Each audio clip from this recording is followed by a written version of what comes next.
Okay, so yeah, I think when we initially met in Feb, so Feb to now, in the last 4 months, got to 63 million. So initially, it's like an onion layer, right? Initially, you got to start with the people who are around you, right? So this was my professional network, and then it started being the guys that I could meet. Very much in these events and then get them to sort of trust me, right? So it started with the initial layer where the constriction was who knows me directly and who can I meet at arm's length. As then that grows, right, and you become successful and people are like, show me what you've done and where's the proof, you can then start, scoping and throwing the net a bit more further out and say, here's what is possible, here's the numbers behind it, here's how much I've put in, here's how much this startup raised, here's why the startup is doing well, and here's the next one that will do well, right? And then you can start reaching out to people who might be like plus ones, right? You then leverage your network. You say, cool, Mr. Angel, I know you invested 50 grand, 100 grand, whatever, 200 grand with me. Now, who else do you know? And I think actually in a lot of the cases, you don't even need to tell them. They'll come and say, hey, actually, I have so-and-so who also has some money, right? So I think the core fundamental thing for me was always make sure I'm doing very, very heavy due diligence. So the value which I provide to these investors is incremental.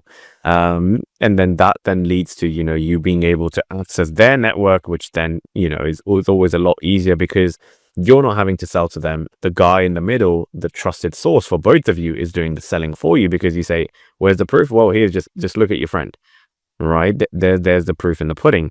And then, you start to sort of get recognized a bit more on the national, international level. You start being invited. That's when, you start making the LinkedIn post. Other people start making posts about you. You get awards, publications. I think I've got 8 or 9 international awards now. I've been in, again, sort of 7 or 8 international publications from, New York Weekly to TEDx to, CNN to Ways Magazine and that kind of stuff, right? And then that talks for itself. Then people start coming to you and say, hey, I know you have deals. We want part of it.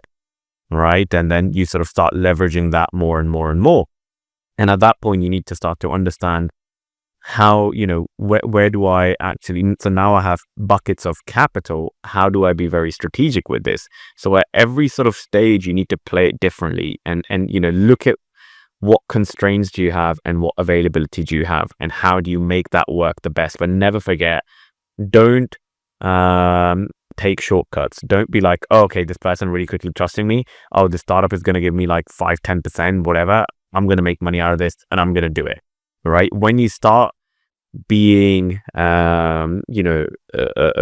deceitful to the game, I think that's when everything gets ruined for you. And it has been for so many people.